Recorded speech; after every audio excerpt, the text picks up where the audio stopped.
Hello and welcome to this new episode of Daughters of Narcissistic Mothers podcast. So, today we're going to talk about 10 ways a narcissistic mother controls your beliefs. But before we get there are two things I want to say. And the first is that registrations for the 10 weeks Inner Transformation Healing Mother Wounds one-on-one program are now open. There's a few spaces available and they will be open until this Friday the 20th. So to know more, you can check in the description of the episode and you can email me for more information and to reserve your spot. Second, I want to thank you all for reaching out with questions and sharing your experience after last week's episode. I really love it when this becomes a conversation rather than a monologue on my part. That's my intention with this podcast. I love that. So thank you for doing that. And I truly honor you for the courage and the willingness to get real and vulnerable, because the emails I get are really, they're real and vulnerable. And I mean that. Getting real and vulnerable is one of the hardest things to do for daughters of narcissistic mothers, because when in our childhood were we ever appreciated for being real? And by being real, I mean with all the messy bits too, when were we ever appreciated for getting vulnerable or even allowed to do so? I remember really well being given out for crying, being laughed at for expressing I couldn't understand something, being judged when I wasn't sure what to do or say. So maybe your experience has been one of outright insults and put downs, or maybe it has been more covert, along the lines of, yes, darling, of course you feel sad. Had you listened to me, you wouldn't, but here we are, that kind of way.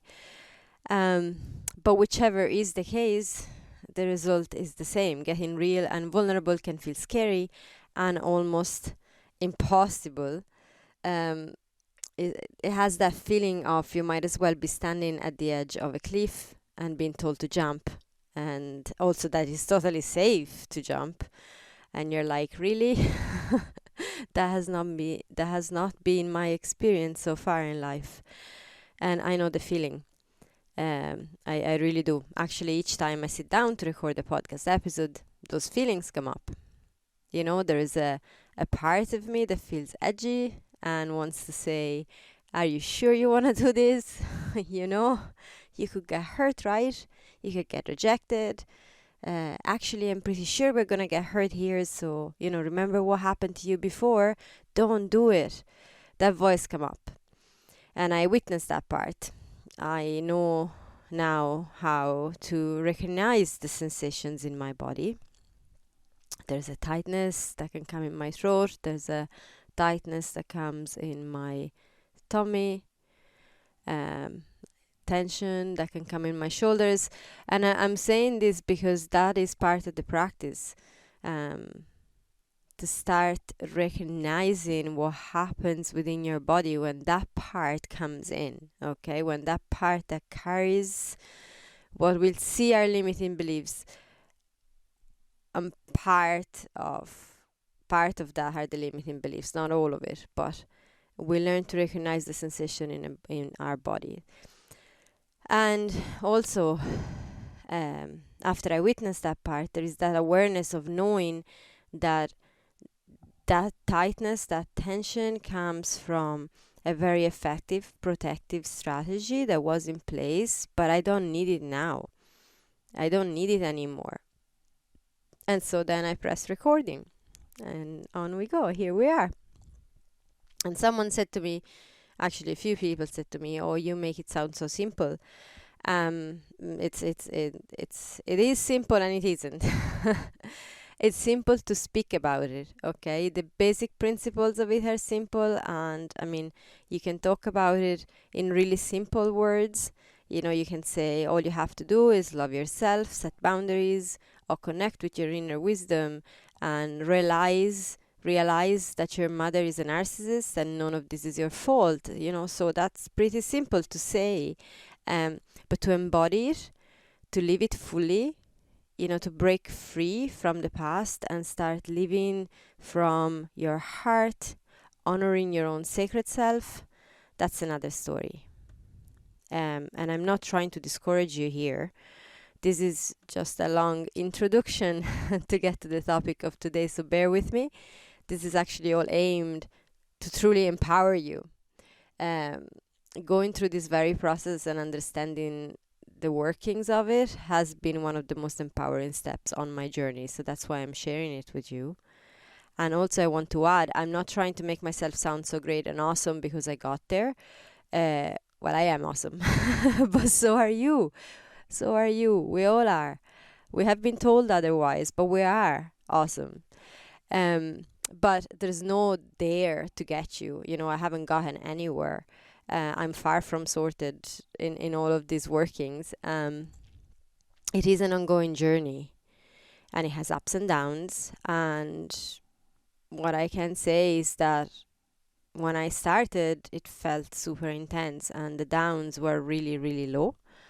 Now the downs are not that low anymore, and the part of, well, I don't want to say the highs because that sounds really weird, but there's like incredible moments of feeling really good, in a way that I wasn't familiar with in my life before. So that's what I want to say. But I still get caught in old patterns at times. As I mentioned, fear and doubts come up. My mother's voice can still ring in my ears, the usual. But the aim of the practice is to catch it, feel it in the body, know where it is, be with the emotions that are alive without being swept away by them, and without trying to suppress those emotions or distract in some way. So that's what the work is about. Okay, when we're working together, whether that's in circles, one-on-one, this is a real big part of the work. Learning, retraining the system to be with the emotions that come, and not being completely thrown by them. When you're reacting maybe to something your mother said, or something she's done, or even things from the past come up, and we get really triggered, and then strong emotions come and we really don't know how to deal with it. It becomes like a river, and it's not that we need to control it, but it's the being swept away by it. They become overwhelming as emotions, and usually what is done is either we just completely go with it and be completely swept away by these emotions, or, as I mentioned, we try to suppress, like put a lock on it, bury it really down deep, or we just go and just, I don't know, maybe watch a movie or go shopping or maybe drink or do whatever that just distracts. So yeah, we just work on training the system so that none of that happens, and we're actually able to witness those emotions and understand and feel, but at the same time continue feeling also that there is a part of us, part of you that is grounded, that is able to go through it, that can continue live. When those waves came in at times, like I wasn't able to parent from there. Sometimes I wasn't able to work from there. A lot of things went belly up in those moments because I wasn't able to do the things, to function, unless I did something to suppress or distract, of course, which I didn't want to do. So that's part of the work. that was a little bit of a side train. So as I mentioned, the principles of it can seem quite simple, but to live them fully, it's the true journey. And I often compare it, this is a comparison that comes to me very often, to some sports, like for example horse riding. I taught horse riding for 10 years and practiced it since I was a toddler, so it makes solid sense to me. Maybe some of you have experienced it too. Let me know if you are horsey people, if there's any horsey people out there. The principles of it are quite simple and can be counted on one hand. But so why not everyone gets to be an awesome rider? Question mark. Music, it's another example. I mean, the notes to make music are always the same. There's 7 basic notes. But so why isn't everyone making great music? I played tennis as a kid, and again, the basics of it can be covered in 1 hour, really. Like, it's pretty simple. But so why isn't everyone a champion at it? And I could go on.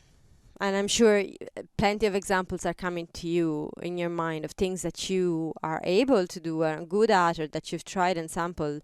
And they seem really simple, but there's like not everyone is good at them. So why? Okay, so the most common answer to this question is always the same. I'm not the only one that hears it all the time. So the answer is because some are naturally gifted and some aren't. And I want to call bullshit on that now. Like, I'm going to be rude, but that's what it is. That answer is a limiting belief that is commonly accepted. And so everyone seems to make it their own because it's just common. It's commonly accepted. That's the way to put it.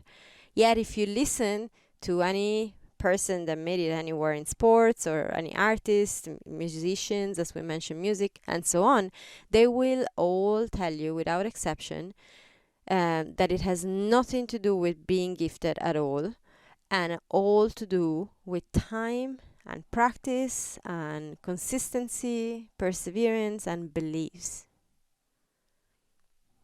That's it. Nothing to do with being gifted. So for all of us who have believed for a long time that to do anything you need to be born with that capacity and gifted with it, can you feel how that is a very limiting and disempowering belief to carry? Because I mean, if you're not born with it, then what can you do about it? I mean, you're just destined not to be able to do it, and just that doesn't really sit well with me. So we're getting to the juicy part of the episode here. Why are we talking about this in the context of maternal narcissism? Because that's always what I want to bring it back to, of course. So because narcissistic mothers impose their own truths and beliefs, and not empowering ones, of course, as a very effective way to keep their children in their control and fill their tanks. Okay, by controlling your beliefs, a narcissistic mother controls you, which is the whole game.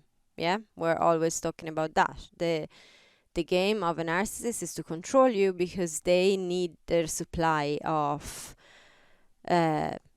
energy from you, and so giving you limiting beliefs in the ways that we're going to see now in a minute is one of the ways.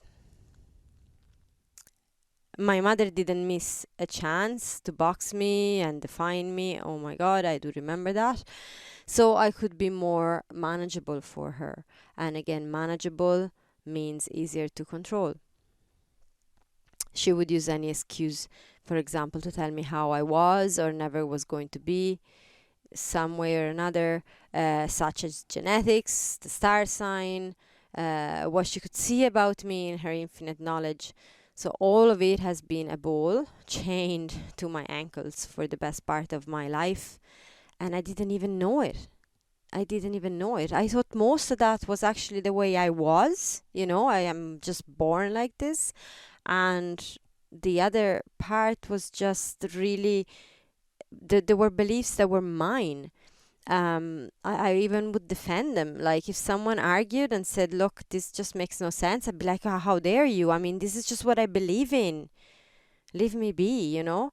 Um, my really strong opinions and so on. And when I then started looking at them really closely, when I started working on it, I realized how very unhelpful most of them were.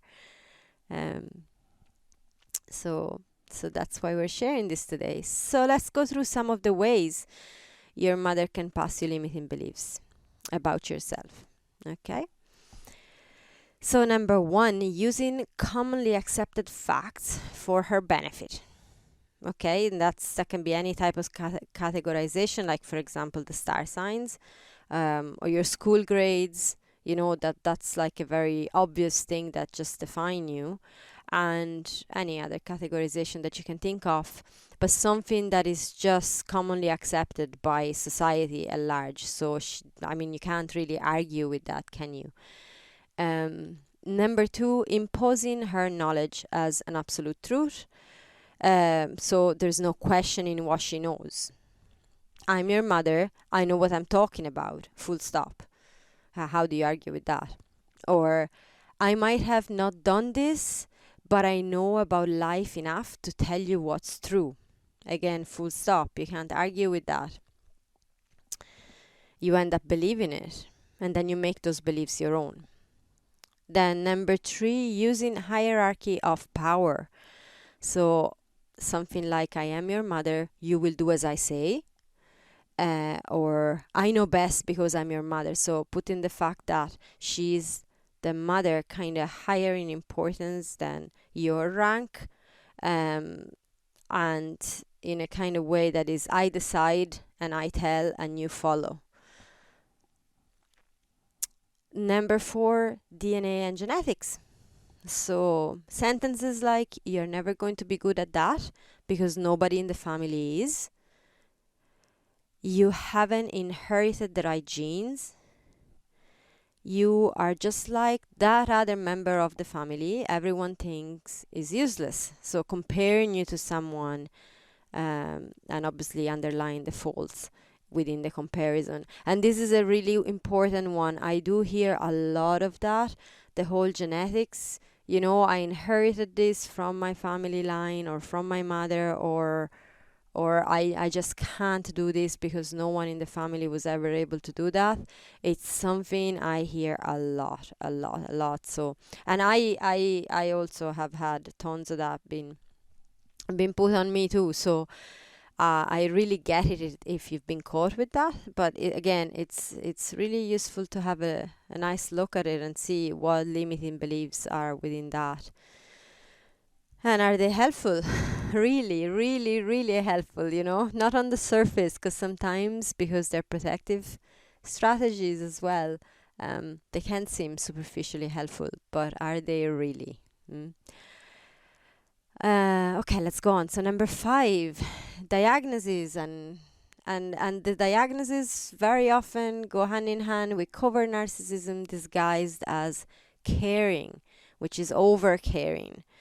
Okay, and this is when she placed the diagnosis on you, making sure it's validated by some expert, of course, so you can't argue.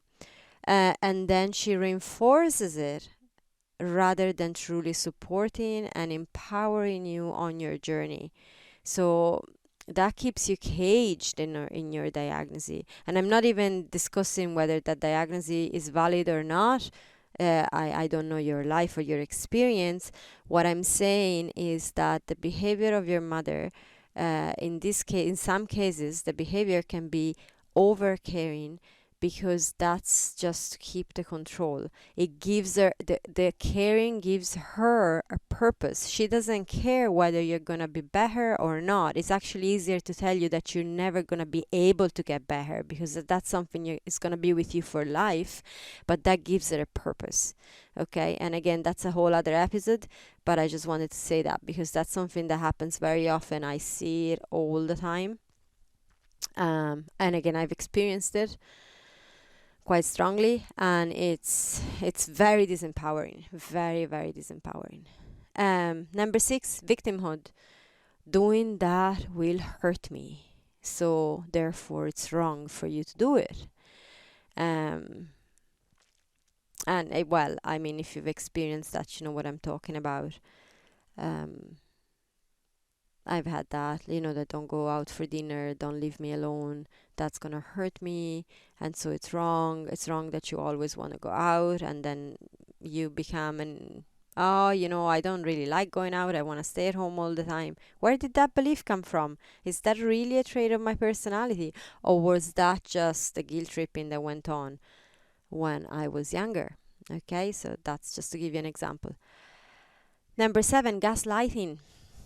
So she could tell you things like, you think you can do that just because you see the world the wrong way. It's kind of, you're deluded. Believing you can achieve, she can say something else that she can say is, believing you can achieve that is only your mind playing tricks on you. So again, reinforcing the fact that you're deluded. Your perception of reality is wonky, and so that makes you think that you can do all these things. But the actual fact, reality is different. Again, putting in beliefs in your head. 8, emotional and physical abuse. I know best and I will punish you if you insist. And it can get all the way to, obviously, physical punishment. And yeah, well, there's no need to say anything else about this, I think. 9, spiritual abuse. So that's when your mother imposes spiritual beliefs, often, of course, in a highly distorted way, as absolute truths.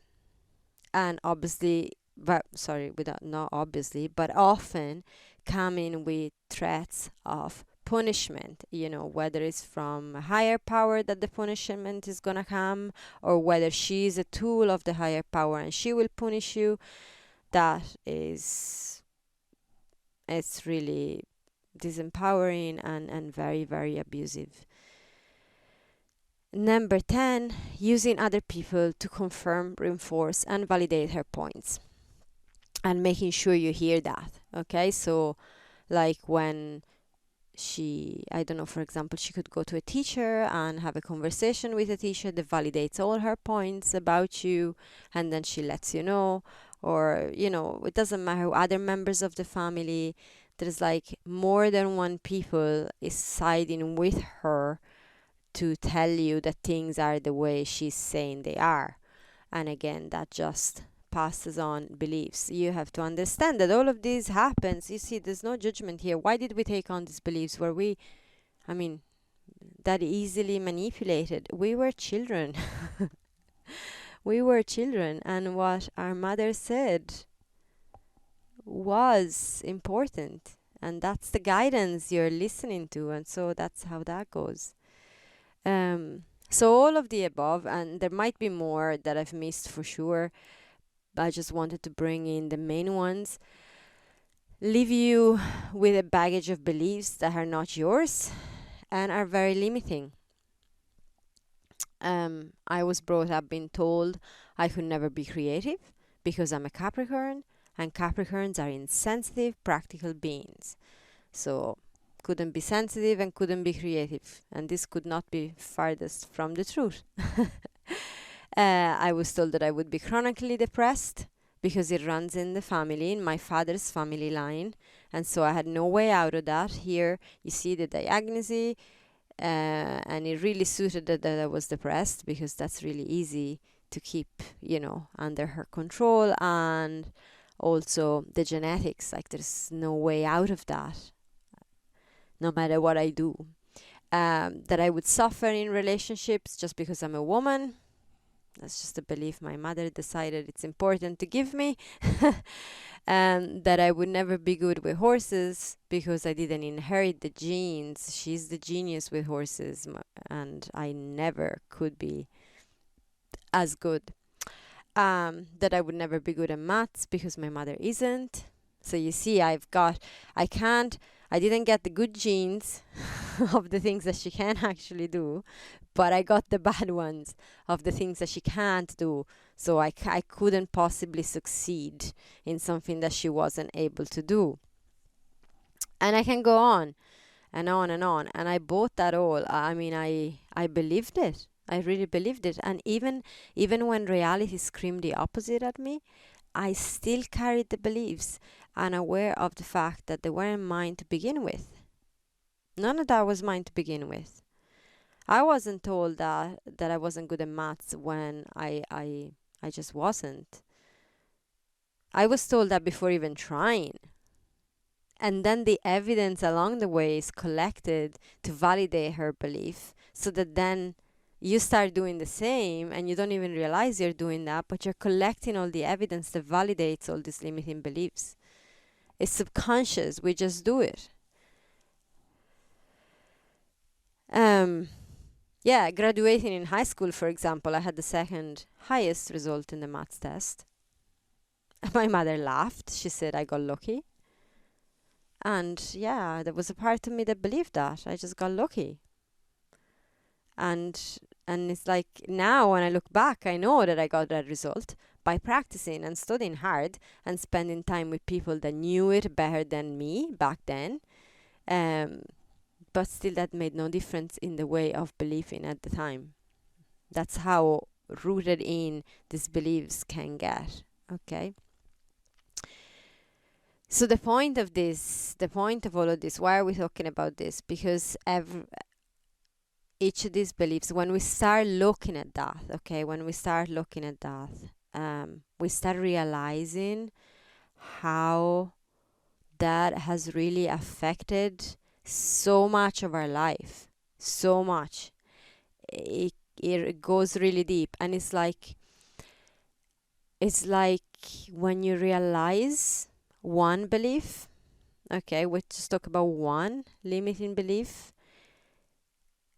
it's like there is a golden thread that lights up and it goes all the way back to the starting point of that belief.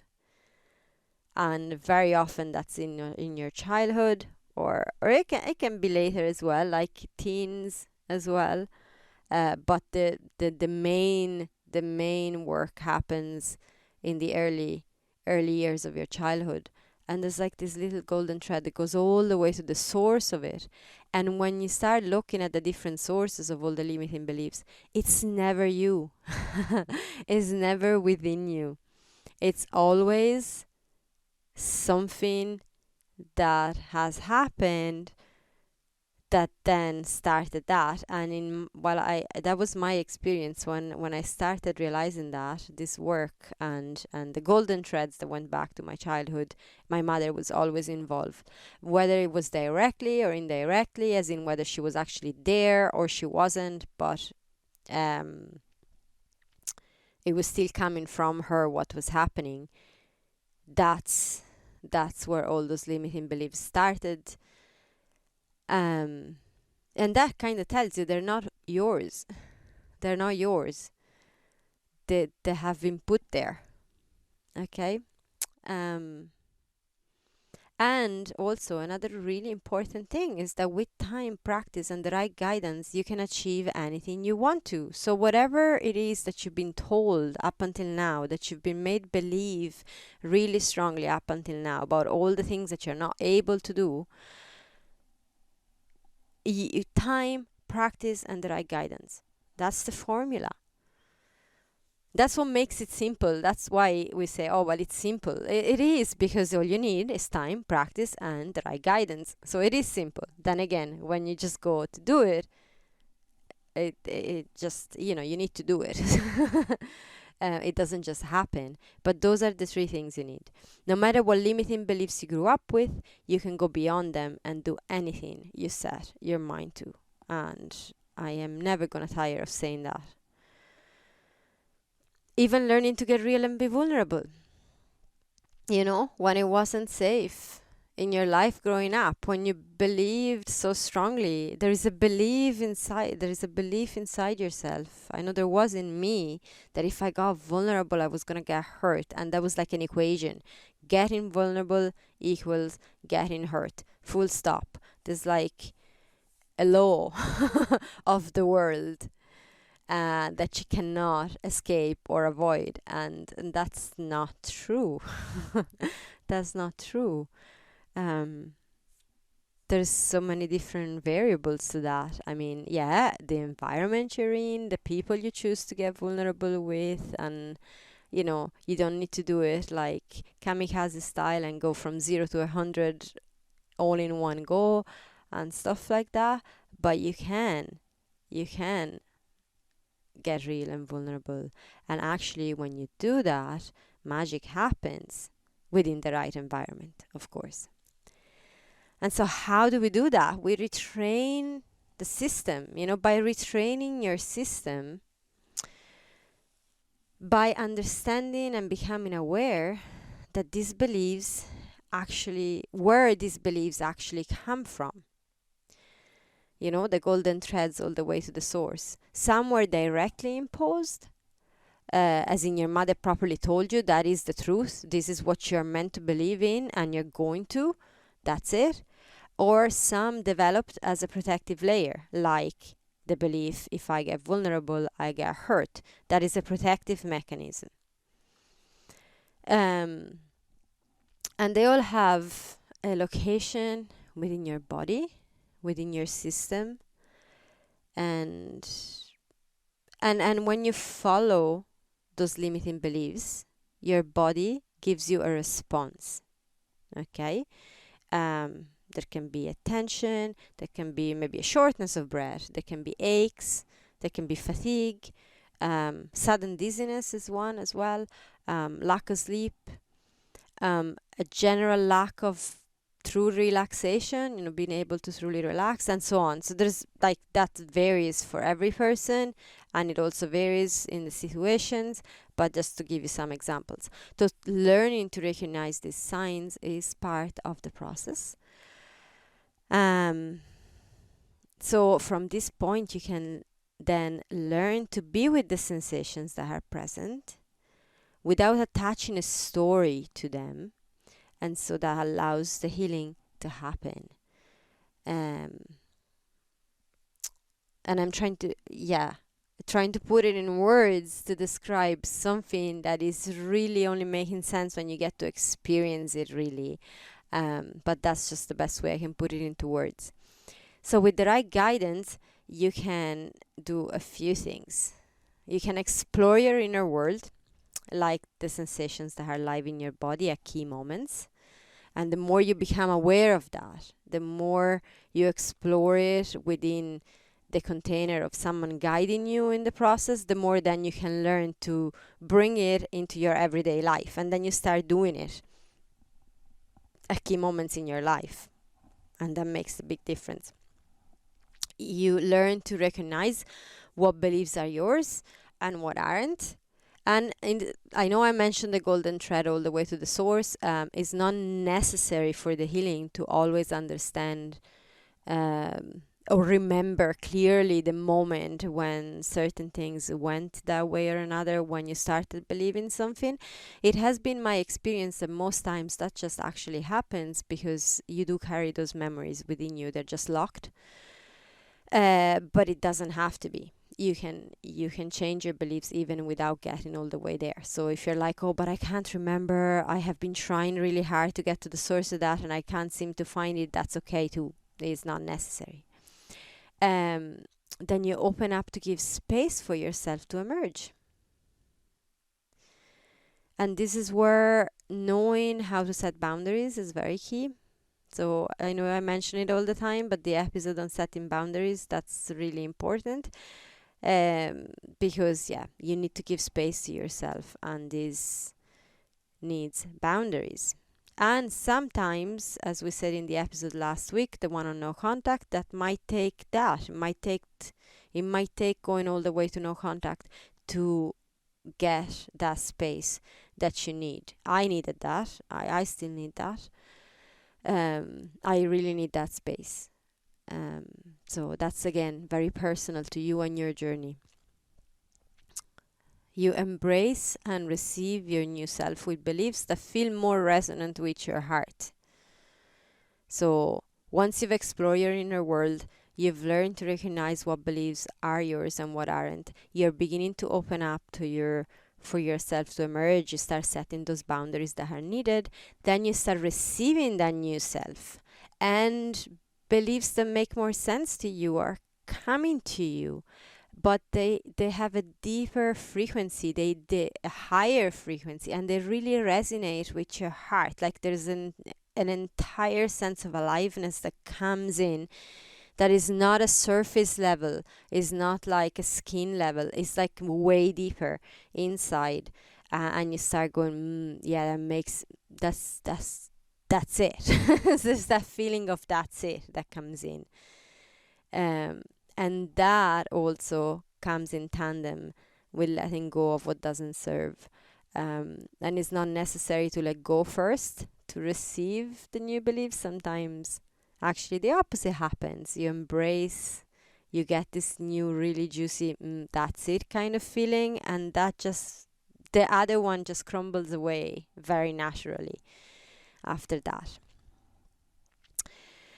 So in the light of all this, let's revisit the belief that those who can do it are gifted, and those who don't do it are just hopelessly unable because they were born like that. So you now know that where those beliefs come from.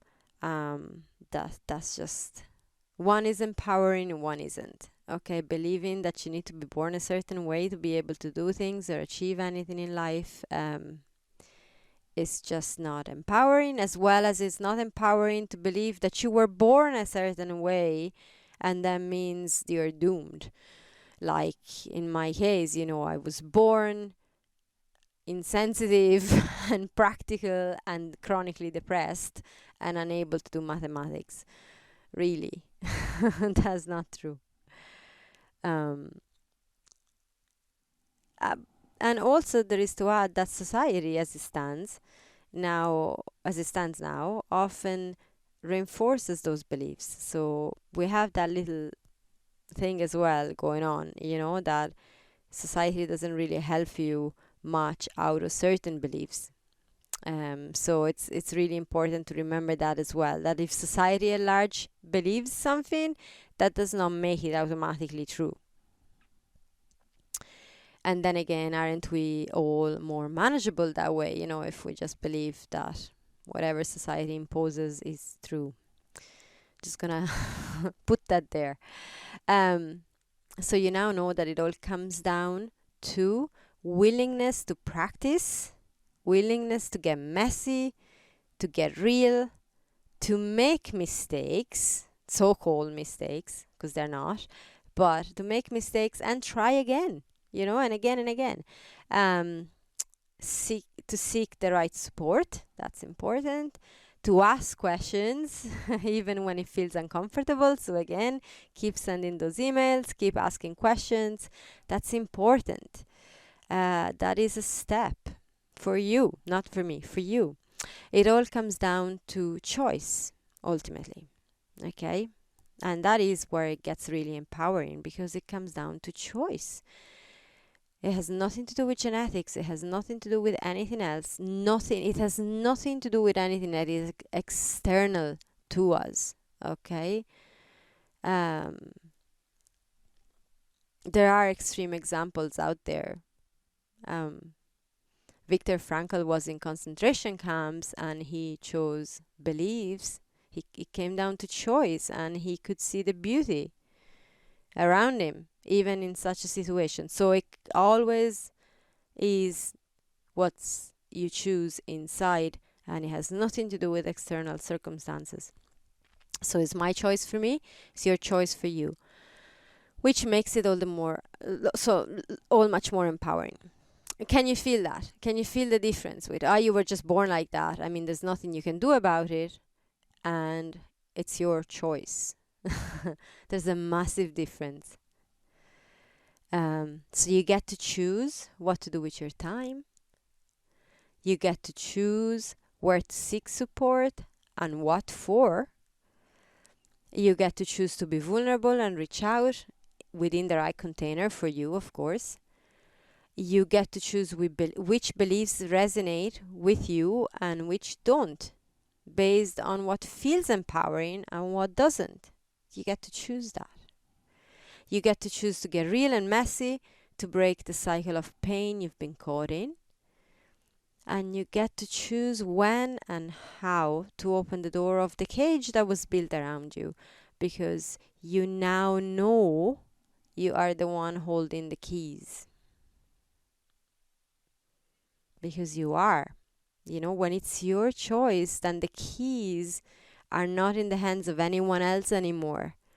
I love that part. When I started realizing that it's not my mother that holds the keys to my happiness, to my freedom of being happy and joyous, to my life in general.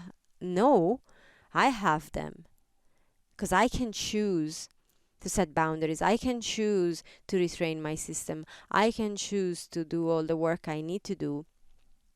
I can choose to go through all these uncomfortable waves of messy crap, because that's part of the healing journey. I get to choose all of that. She has made her choices and she still makes her choices, and those are her choices. But that doesn't make her the holder of the keys of my life. Okay, so your mother does not hold the keys of your happiness. We can without awareness, and we don't mean to, but we give her the keys, but she doesn't hold them. You hold them. Okay, you are the one that gets to choose. And that is it. Actually, that's what I want to leave you with. You get to choose. You get to choose what you do now. You are choosing to listen to this podcast. You are choosing to be on this healing journey. You are choosing yourself and your life. And if you have children, your children. And to cut the cycle, to break the cycle of this pain and trauma that has been passed down generation after generation. You choose. It's your choice. And it's a wonderful one. And that's why I always say that I really honor you and see you and bow to you for that choice, because it's a courageous one. It's a courageous one. It takes a lot of courage and strength, which I know you have in abundance. So yeah, I honor you for that. And that's it. I'm going to leave you with that and wish you a wonderful week. And again, a reminder that the inner one-on-one inner transformation program is open. A few spaces are available. This is the last time I'm going to open spaces for 2023. It's going to be possibly February by the time I'm going to open spaces again. So don't miss out. Bye.